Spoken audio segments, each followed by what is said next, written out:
Work what works for you. Everybody trying to get everybody else to believe and do what they deem to be right. You know, the Bible says there have to be differences amongst us to show who has God's approval.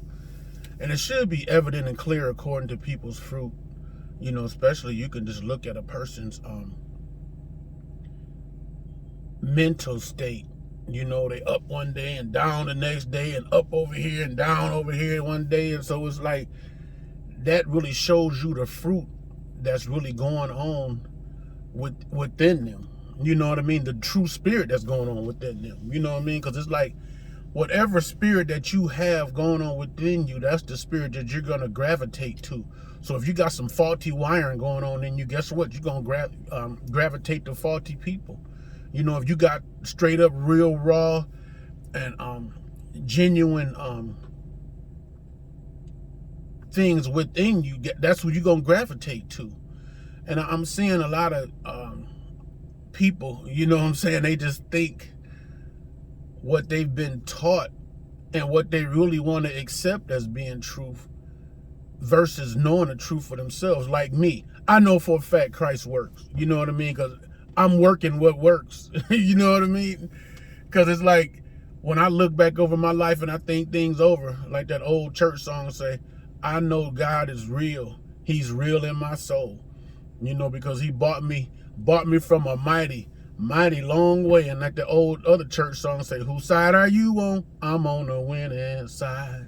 And so when you winning, you don't got no time to be going back and forth with nobody about what you know to be truth and what you know to be right. I was at a little set for my little cousin, and some of his homies, they was talking, yeah, King James was gay. He slept with his mama and this and that. And his sister came up to me and said, and you sat right there, didn't say nothing. I said, what am I gonna say to them folks? They already think in their mind what they know to be true. So I would be a fool to argue with them or even try to get them to consider what I know. And so that's what it's all about, is just knowing what you know and just continuing to live it out. Because it's like, everybody wants to have respect for what they still do, but nobody want to respect others for what they no longer do. And so it's a lot going on out here, but at the end of the day, work what works for you. You know, if going to church works for you and sitting there and marveling at the pastor every time the doors open, hey, if that works for you, be my guest. You know, if not attending the church works for you, be my guest. You know, it's like, hey, just do what you do and keep it moving. Simple as that. But I will say, whatever you do, if you're not playing by the rules, guess what?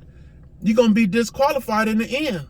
Like all these people shouting and snotting and jumping and stuff like that. And every time the church doors is open, guess what? At the end of the day, if they went outside of what's written, Jesus going to say to me, depart from me, I never knew you.